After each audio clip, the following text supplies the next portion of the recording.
art journaling to be extremely relaxing sometimes, but I don't always have a lot of time or energy to put into it, so today we're taking a look at some of the tricks I use to make the whole process simpler. We're now taking a look at some of the drawings that I made in class. I usually draw in class whenever I'm at university, so I'm going to be using one of those instead of making something from scratch, or, because I don't have a printer at home, I would have to go out to print stuff if I wanted to use images that I've printed, so I'm just going to use one of those instead. I always have a lot of them around because, I focus better when I'm drawing or doodling in class, so there's never a short supply of them. I have settled on this particular image. It's not really my usual style, but and I will be going with my markers, and I'm just taking my gold one, I think it's called, I don't know, and I'm going over the drawing. I'm not actually paying attention to anything, I'm just filling it all in. I think it's going to give it a nice effect. And, lately I found that I've been more into color blocking. I used to have way more markers than that, and I would always make those beautiful effects and stuff, but that has been like 2 years ago, and now I don't really have that many left that are still working.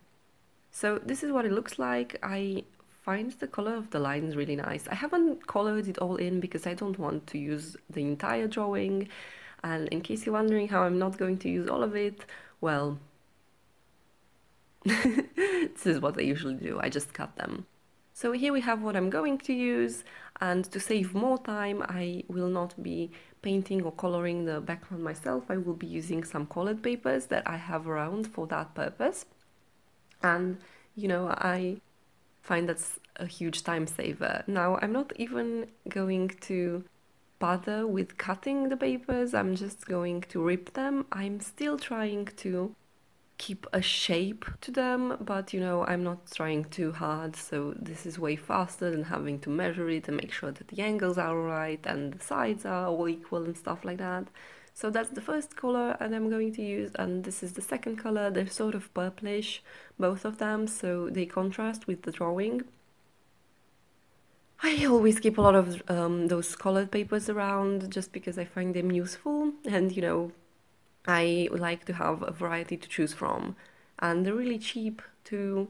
You can find them at any art supply store, so yeah, it's a great time saver. So this is what I'm going to use for this spread, and right now I'm just taking everything and I'm putting glue on it. I'm kind of sad right now because I mentioned before that my favorite thing to use is a double-sided duct tape, and while I was making I don't know, while I was making one of those latest videos that I posted, the one with the Polaroid pictures, well, with the instant photos, I ran out of it, so now I'm stuck with regular glue, which, works, but I'm not really that used to using it, so I do have to go out and buy some more double-sided duct tape for the matter, so I will do that. Right now I'm gluing things down. It's really easy, it's really quick. It's way easier than having to actually color the background myself. I did this all the time after I got the idea, and it works great because I don't have those many colors, so instead of like buying a marker or having to paint, I could just buy a piece of paper and use it for a couple of spreads and be done with it.